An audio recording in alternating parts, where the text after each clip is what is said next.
Hi, everyone, and welcome. Today, we're going to be talking about spanning trees, minimum spanning trees. Your assignment requires you to know a little bit about minimum spanning trees, and I figured it would only be fair if I made a video to help give you some context. Now, these are not my slides. I'm using someone else's slides. I might skip over some stuff, and you don't have access to these slides. So unfortunately, you're sort of just going to have to bear with me as we walk through them. And at the end of this video, I'm also going to show you a tool that you can use to help with understanding the problem, understanding the algorithm, and sort of checking your own work in your assignment. Okay, so to start off, we're going to talk about this idea of a spanning tree. Now, every single graph, every single connected graph does have a spanning tree, because a spanning tree of an n vertex graph will have n vertices and n minus 1 edges. As long as our graph is a connected graph, meaning every single node can be reached from every other node. It may not happen in a path of length 1, but it can be reached. All we have to do is remove a single edge and or a minimum, I should say, of one edge. And what we find is we can create this idea of a spanning tree. A spanning tree is a tree, and we know what a tree is. And a graph can have cycles, but a spanning tree cannot. Okay, so a spanning tree in general just can't have cycles, which means there are lots of different spanning trees that we can see here. So for example, if we look at this path to there, we found a spanning tree. That's this one right here, because there are no cycles and we can reach every single node. We have n nodes, we have n minus 1 edges in our spanning tree. This one also is a spanning tree. Again, that's this one here. We have n nodes, we have n minus 1 edges, and we have no cycles, because that's what we need for a tree. And there are other spanning trees here. For example, oops. That's a spanning tree. No cycles, everything's connected, right? This could be a spanning tree. I don't know. There's lots of spanning trees in here. Point being, I'm not going to go through all of them. But what we're doing is we are starting at a single node. And if you remember our algorithm that we just looked at in the previous video of basically just finding those unique pairs of those unique pairs of vertices, like only keeping track of our unique pairs of vertices, that set of vertices was always a spanning tree. It was always going to be. We were never going to reach a position where we took a pair in that already existed, because we were checking every single one. And if you think back to the previous video where we answered questions regarding like previous video, where we were answering questions about like how many triangles can you find? And we were looking at pairs of nodes, like sets of 3 nodes, and made sure that they didn't already exist. We were also keeping track of like what cycles we had. And so we can start to like see how we can bring these ideas together to potentially form some new innovative ideas. Not new like for computer science, smarter people than us already did that, but like new for us, right? This idea of a spanning tree. Okay, so your assignment asks you to discuss minimum spanning trees, and a minimum spanning tree is going to be a spanning tree that was born of a weighted graph, specifically whose set of edges have the least possible total weight relative to all other possible spanning trees in your graph. So what does that mean? That was wordy. Imagine that we had this graph here. Okay, all of this is going to all be connected like this. Everybody is connected to everybody else, I think, yeah. And we're going to give edges weights: 2, 3, 7, 1, another 2, and I don't know, 12. No, that's way too high. I'll never use that edge. 6. Okay, so we know based off of our previous definition, we could find lots of spanning trees in here. So for example, we have a spanning tree A to B to C to D, and that's a valid spanning tree. And we also have a spanning tree A to B to C to D, and that's also a valid spanning tree. We also have a spanning tree B to A to C to D, and that's also a valid spanning tree. We also have a spanning tree D to C to B to A, and that's also a valid spanning tree. And we can see how we can build out lots of spanning trees. However, the total weight of the edges collected in these spanning trees differs. So for example, if we start looking at this one right here, I meant to do it with a highlighter with my laser pointer, this one right here, we've collected edges AB, BC, and BD, which is this one, and this one. And when we look at those, we get a total weight of 11. So this spanning tree here has a total weight of 11 of all of its edges. Now, if we look at this one here, we're collecting this edge, and this edge, and that has a total of 14. So this is going to have I'm going to do this nicer. This one was 11, and this one is 14. So those are the total weights of those spanning trees. If we look at this one here, we have this one, we have this one, we have this one, and we have this one. That's going to be like 12, I guess. Yeah, that's 12. I know math. That's 12. It's like the most basic math. Okay. And if we look at this one over here that I found, everything coming off of A, we've got this, and this. That's also going to be a spanning tree of weight 12. Okay, 12.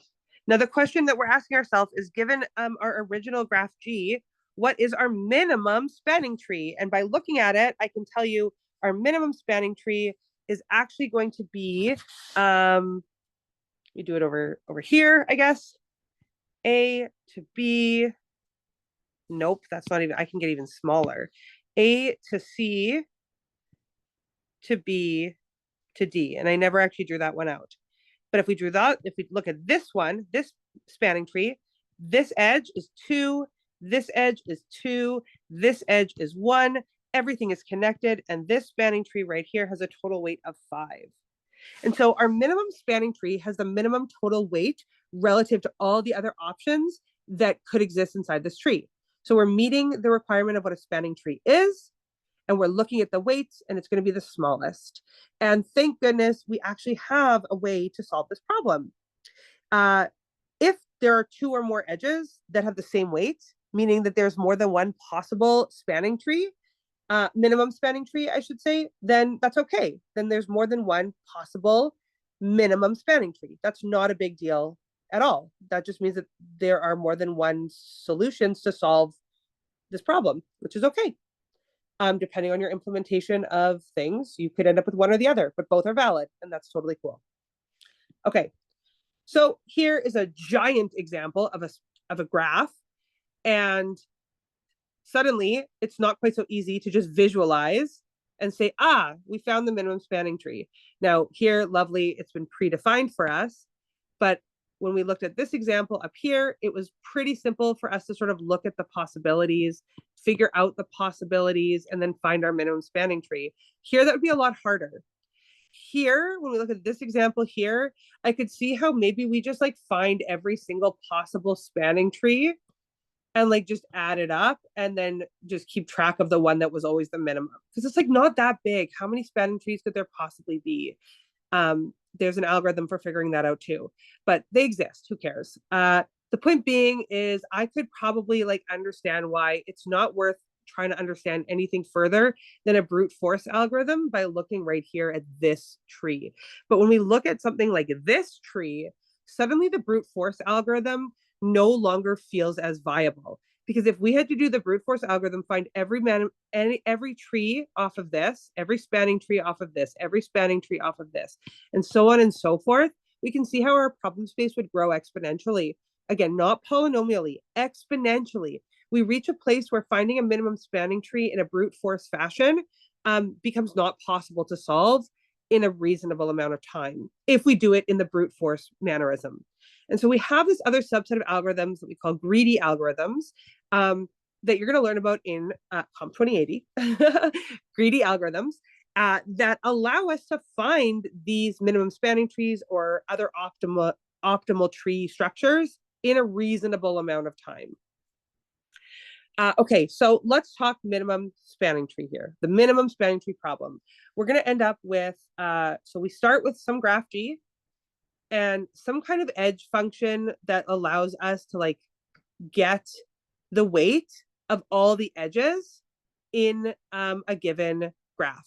So this is the set of all, this is like notation that we probably haven't used yet. So this is the set of all the edges for a graph I'm telling you that those edge weights are all going to be positive. This is the problem space that we're dealing with. We don't have to worry about negative numbers, nothing like that.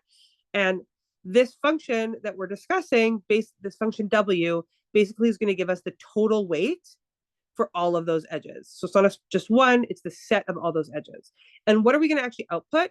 We're going to output some graph T such that T will be one of these spanning trees, meaning it is acyclic, it's entirely connected, it spans all of G, and we are going to output the total weight of that tree, where we know that the total weight of that tree is going to be less than or equal to the weight of any other possibility coming out of that tree. Now, a reminder, minimum spanning tree does mean less than, but we said that it's possible that if some edges have the same values, the same weights, we could end up with more than one possible minimum spanning tree, which means that our result from this function is going to result in a tree with a total weight less than or equal to any other possible option. Okay, it is the minimum spanning tree problem. Cool. So let's talk about some algorithms here. There's more than one algorithm. The focus of this video is specifically going to be on Prim's algorithm with respect to minimum spanning trees. So if there are slides in here that we come across as we go that result in different algorithms, I'm skipping them for right now, and you can be interested in them for next year when you take a course where you will learn them. So your employer has a contract to provide high-speed internet to some island, and each client must be connected to the network. However, we want to minimize the total cost of building this network because, of course, companies don't want to spend a ton of money. So your job is to provide cost estimates for possible ways to get this network all connected. So this is how the network is currently connected. This is where all the different buildings are and how far away they are from each other. And your job is to figure out how can we connect all of these blue dot buildings so that everybody is going to be connected somehow. And we will be minimizing the cost of building this network. So we have to come up with some different ways to do this, right? We need to provide those cost estimates. And we just realized that if we start here and try and find every single possible pathway, and then do that from here, and then do that from here, and then do that from here, this would be a very obnoxious job to do manually. And to try and solve that problem using our brute force way would be it would take too long. It would literally take too long to do. Our computer would overheat. Like, it would take too long. So what are we going to do? We're going to see if we can find a way to optimize this network path and this problem space. And so we are going to talk about this optimization problem. How can we optimize our solution here, right? Now, what are we trying to optimize over? You can either maximize something or minimize something, but both are technically optimizations. We're not going to talk about the knapsack problem at this point in time. It's a different problem, but it's basically like how much high value crap can you stuff in a knapsack, right? If you got stuck in a desert island and could only bring one knapsack with you, what would you bring and how would you get it all in there? And so we try to maximize it. I guess I am explaining it a little bit, but another example of a maximizing problem is when I give my kid $5 and take him to the dollar store and he tries to figure out how much stuff he can buy with $5. So like if he wants to buy 5 things or just one $5 thing, stuff like that, that's a maximization problem because we're maximizing what we're buying. This is a minimization problem. It's the opposite, right? So here we're trying to minimize how much we're going to spend. It's not like, cool, my mom gave me $5. I'm going to try to spend all $5 on as much as possible.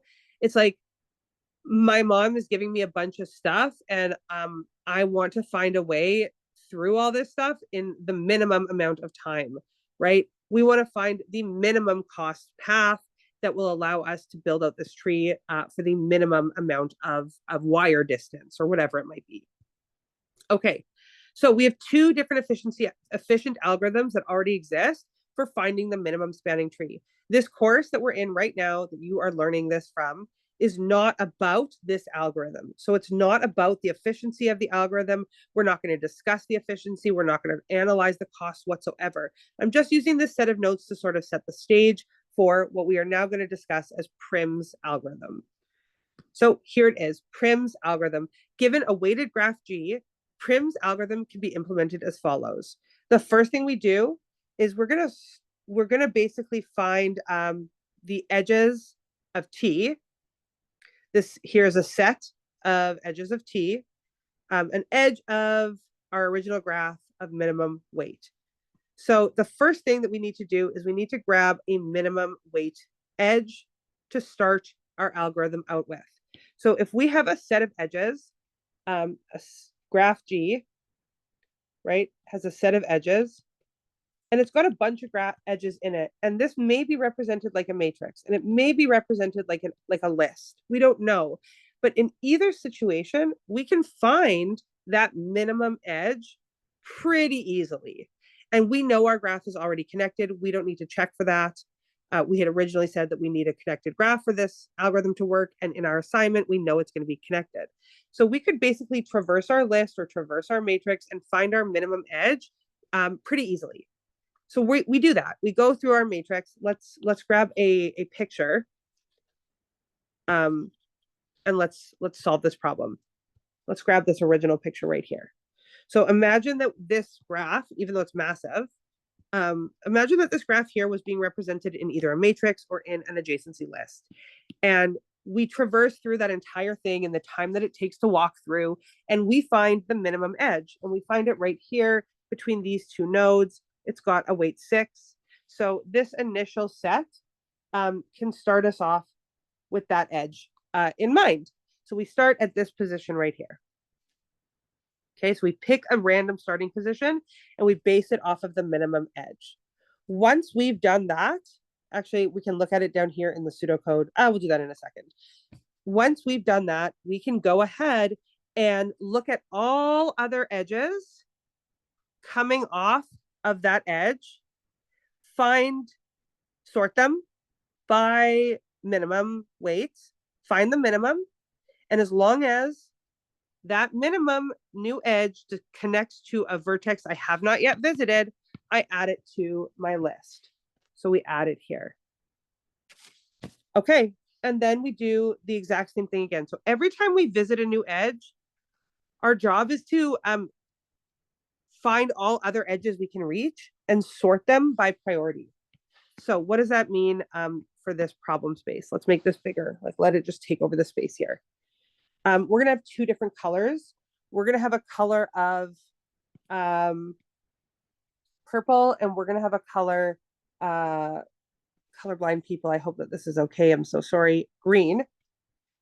Now, purple is gonna represent our minimum spanning tree being built out, and green is gonna represent possible edges given our algorithmic traversal. Okay, traversal. So step 1, our minimum spanning tree finds that this is our minimum edge. So we add this vertex and this vertex to our list of vertices that we have visited. I guess I should keep track of that as well.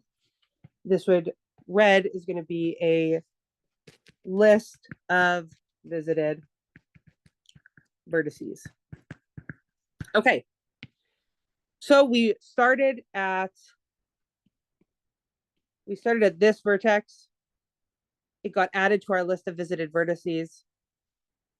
We then went and we found every single edge off of that vertex, and we found the minimum edge of those potentials. We found it right here. And we said, hey, edge, the vertex that connects us, have I included that in my list of vertices yet? No, I haven't. It gets included. And then we go again. So now from this edge right here that we just added, we go ahead and we add all of the possible edges to our list of possible edges. And now we look at all these edges and we ask ourselves, hey, what's the minimum? And this time we find the minimum actually over here from our original set. So from this list, we add this to our minimum tree. Well, I guess what we do is we ask ourselves, hey, edge, do you connect me to a new vertex? Yeah, you do. Great. We add that edge to our tree. We add that new vertex to our list of visited vertices. And we go again. So now off of this new vertex that we just added, we need to find all new possible edges. And now off this set of potential edges, we ask ourselves, what is the minimum? And just at a quick glance, I see my minimum is going to be this one. So I say, hey, edge, do you connect me to a new vertex? I haven't visited that vertex yet. It's not in my list of possible of visited vertices. So that gets added to that list. This edge gets added to my minimum spanning tree. And now we do it again. So now we go to all possible edges off of this node. So this edge is already contained. You could attempt to add it again. It wouldn't matter. That's fine. And then this one gets added as well. And then we ask ourselves again, hey, have we connected, or what is our minimum edge now? So now we look at all of our new minimum edges. We have 18, it's getting kind of big here, 22, 33, 16, 24, 20, and 14. So we find 14 is the smallest of these edges. And we follow that edge along and we say, hey, have we already added you to our list? The answer is no, we haven't added you to our list yet. So we add this to our list and we do this little span right there. Gets added to our minimum spanning tree. And now we do this again on this node. Bear with me. So now this new node that we just added, we're going to add one vertex there to our minimum spanning tree, or to our list of possible edges. We add the other one. And now we ask ourselves, which one is the minimum from this potential list? And our options are 16, 22, 33, 18, 24, and 20. And we find that the minimum is 16. So at this point, we go to 16 and say, hey, vertex that you connect, are you in my list of visited nodes yet? Nope, you're not. Fantastic. So we go ahead and we grab that one. We add this to our minimum spanning tree. And once again, we traverse and find all other, we do it again, and we find all of the edges off of that one. So there's 4 edges off, all can be added. It's okay. Again, if there's duplicates, it actually will work out just fine. There's ways around the duplicates, but if you don't care, I don't care, it's fine. And now we do it again. So now at this point, we look at all of these edges that we are in our possibilities. And we find that the minimum is right here. We say, hey, minimum, do you take me to a new node? Have I visited your vertex 2 yet? No? Fantastic. Let me add you to my list of possible vertices. And let me add your edge to my minimum spanning tree. And now we do it again. And we say, can you add all of the edges that you're connected with to our possibilities? And there are none. But it still tried. There just happened to be none. And then the next step in our algorithm says, find the minimum. So we look at all these and we find our minimum is 18. And so then we say, hey, 18, we take it off. And we say, do you connect me to a new node? No, you don't connect me to a new node. So we just throw it out. We do nothing because we don't want to add it. We're not connected to anything new. So we just get rid of it and we try again. So we look at all of our possibilities again. Oops, not 8. 8 was not one. This one, this one, this one, this one, this one, and this one. And we find 20 is the new minimum. We say, hey, edge 20, do you connect us to a new node? The answer is, yeah, I do connect you to a new node. So that gets added to our list. And then this gets added to our tree. And we now realize that the number of nodes in our spanning tree match the number of nodes in our original graph, and we can stop. And at this point in time, anything purple is our minimum spanning tree. We did it. We found our minimum spanning tree. There we go. So it doesn't have to be terrible. We did find our minimum spanning tree by greedily always taking the minimum value of the set of possible edges that we can reach so far. Now, there's a couple of words there that I really want you to clue into. One is the fact that I did say greedy, right? We're greedily always taking the minimum because this is a greedy algorithm. The other is that I said we're always taking the minimum. I literally do not care about the other edges. I only care about the minimum. And if we only care about the minimum value, we should be able to cue into the fact that using a minimum priority queue, a minimum heap to solve this problem is sort of the trick here. If we keep track of the minimum always, we always retrieve the minimum, we can pull it off of our heap, ask if it is helpful. And if it's helpful, if it adds into our minimum spanning tree, we can add it and then add more stuff to add new edges that we can reach to our heap. And if it isn't helpful, we just throw it out and grab the next minimum off the top of our heap, which is a log n problem. Again, I'm not going to actually talk about the algorithmic efficiency right now, but just we can see why a heap would be so valuable here, because we only care about that minimum value. So we do have some pseudocode here where we start with our empty priority queue, as we said, like we start with our empty priority queue and we start at really any vertex in our set of vertices will be fine to start with, because this problem space will still work out okay, because we're not picking an edge to start at, we're picking a vertex to start at. Now in this case, I had like decided I'm going to find the minimum and start at the minimum, but like that isn't necessary. Depending on the problem space, like we know that we have to connect to every single node, which means for any given node, we need to start at the thing that will connect us at our minimum edge, right? So like if we start with this node, we know that the minimum edge off of this node is going to be collected at some point in the process. If we start at this node, our minimum edge is going to be collected at some point during the process. If we start at this node, our minimum edge will at some point be collected during the process. So we can pick any vertex to start at as long as we know the vertex. It's often very easy to start at V0. If you store this as an adjacency list, as an adjacency matrix, like index 0 is always a great place to start. And so we grab that vertex and we shove it into our list of visited vertices, because we just start like standing at that vertex. We literally can do what I previously have done and said, okay, we're starting at some vertex, whatever it is, it doesn't really matter. And we're standing there. We have visited it. So we add it to our list of visited vertices right here. And we've done nothing with our edges yet. We've done absolutely nothing. And then what we can do is we can look at every single edge that comes off of wherever I'm standing, insert it into my priority queue, right? I insert it in. And then while I have more edges to continue to look at, I can remove that minimum and I can determine whether or not I'm adding whether or not it's a newly visited node. If it's a newly visited node, we add it to our list of edges. We can add it to our list of visited nodes. And then again, we can insert into our priority queue everything that comes off of that node. So we do this for every single node. We add all of our edges that are adjacent to V0 there. Here we're adding all of our edges that were adjacent to like the node that we were connected to, so like VB. And each time we're just going to check whether our vertex I has already been visited in our tree, right? We can use a Boolean flag to set that up, and we can check whether VI is already in that set or not. So if we walk through that with this graph, as we just did, we saw what tree we get. Now it can also be done like when we store this as an adjacency list. There are ways to also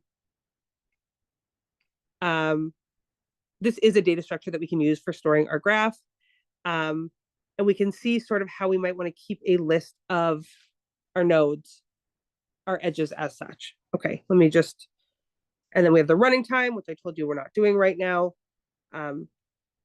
So we're not going to worry about the running time at all. I will, I guess, then conclude this portion of Prim's algorithm by just reminding you that what we're doing here is optimization, and it's using what we call a greedy strategy. So we keep going through our list until every single vertex that is in G is now in our minimum spanning tree T. So we keep going until T spans G appropriately. We literally just kept grabbing the smallest edge, the lightest edge that was adjacent to our current tree. So it may not have realized that that's what we were doing, but it was, because as we were growing out that tree, let me just explain that line with a picture. As we were growing out that tree, so our tree, let's say, started like here, and we grabbed this edge, and then we grabbed this edge. All possible edges that we had to grab from were edges adjacent to our current tree. If you could reach it from a node in one step, you are adjacent. Do you remember the term adjacent nodes and what that actually means? So we were always working with a set of adjacent nodes, and we just kept grabbing the minimum from adjacent nodes.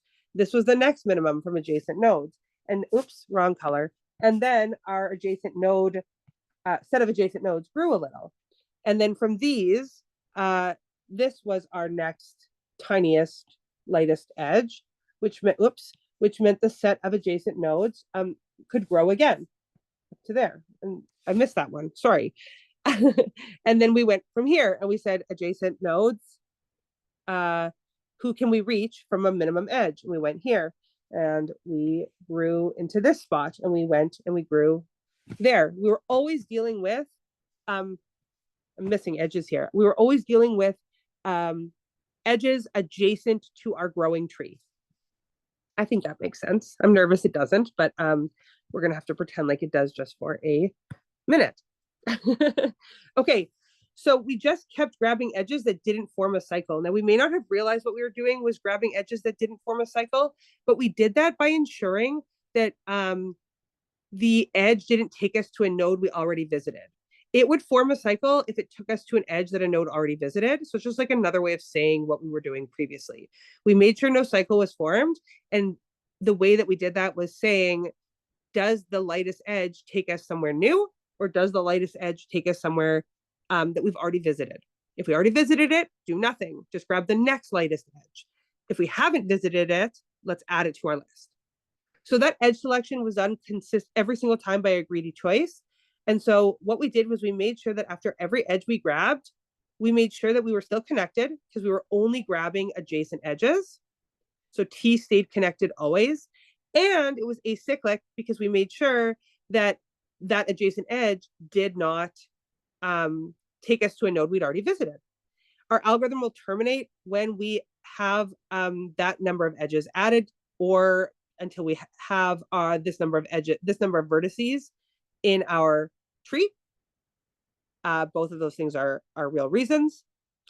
And T is a minimum spanning tree. We did it. Now, if you have a disconnected tree, if you have multi-edge tree, like if you don't have the graph that I'm telling you that you're going to have for this problem, the problem is not always quite so easy. But for now, we can trust that this is true. How do we know that T is a minimum spanning tree? We're not going to talk about it. I'm just trying to decide what I want to talk about here. Greedy choice properties. A lot of this you're going to do next year. So, and we're not doing the proof of correctness whatsoever for how we know that this is going to be the case. Nope, we're not touching that right now. That's fun for another day. Nope, none of that matters to us. Okay, so with that, that is the minimum spanning tree algorithm that we're covering in this assignment. I said I would also show you a place to sort of visualize this. So if you're still like struggling with it a little bit and want some more clarity, if you look up minimum spanning tree from adjacency matrix visualization, right here, there's this site. It's called Visual Algo. It's an amazing site. It's already listed on our course website, but we can input a graph. Whoops, that was an accident. We can input a graph right into this space here. You can make it 0 indexed just as the test files are. And then our test files are always n by n. The fact is that that's not always necessarily going to be true, but ours are for our assignment. So like if our test file, like in graph example 1 has a 5 here, meaning 5 nodes, just put another 5 beside it so that you can test out your minimum spanning tree with the data that we're giving you. And then you can see how that will, how this will otherwise work for your own code. So the input files that we're giving you are edge lists. So you can do your edge list here with 0, 1, and weight. So vertex 1, vertex 2, and weight. And you can input what we're giving you for your assignment. And both, first of all, test to make sure that what you've done is correct and makes sense. Let me just like get rid of this. Let's just do like 3 by 3 just to make our life easy for a second. We'll say 0, 1 with a weight of 5. We'll say 0, 2, whoops, with a weight of 7. And we'll say 1, 2 with a weight of 3. That is going to connect everything. We can submit this. Here's that tree. Great. We can say done. That looks exactly like what we want it to look like. And now we can actually click down here on Prim's algorithm. We can just click it and push go. That S that was there when I clicked it, that's the starting index. So I'm telling you, like, because we know we're connected, we can always start at 0. But good news is it doesn't actually matter. And then your code right here, it's like walking through each step. It goes medium fast, I guess. If I zoom out a little bit more, you can, there's usually like a play button. This might be because I'm on my tablet, but you can usually like slow this down a lot and go step by step walking through the program and see exactly how it's grabbing each node and pulling things on and walking through that pseudocode that's listed there in that blue circle. Okay, that's Prim's algorithm. Thanks so much for tuning in, and I'll join you in the next video where we discuss Hamiltonian cycles. Thanks everyone, and have a great rest of your day.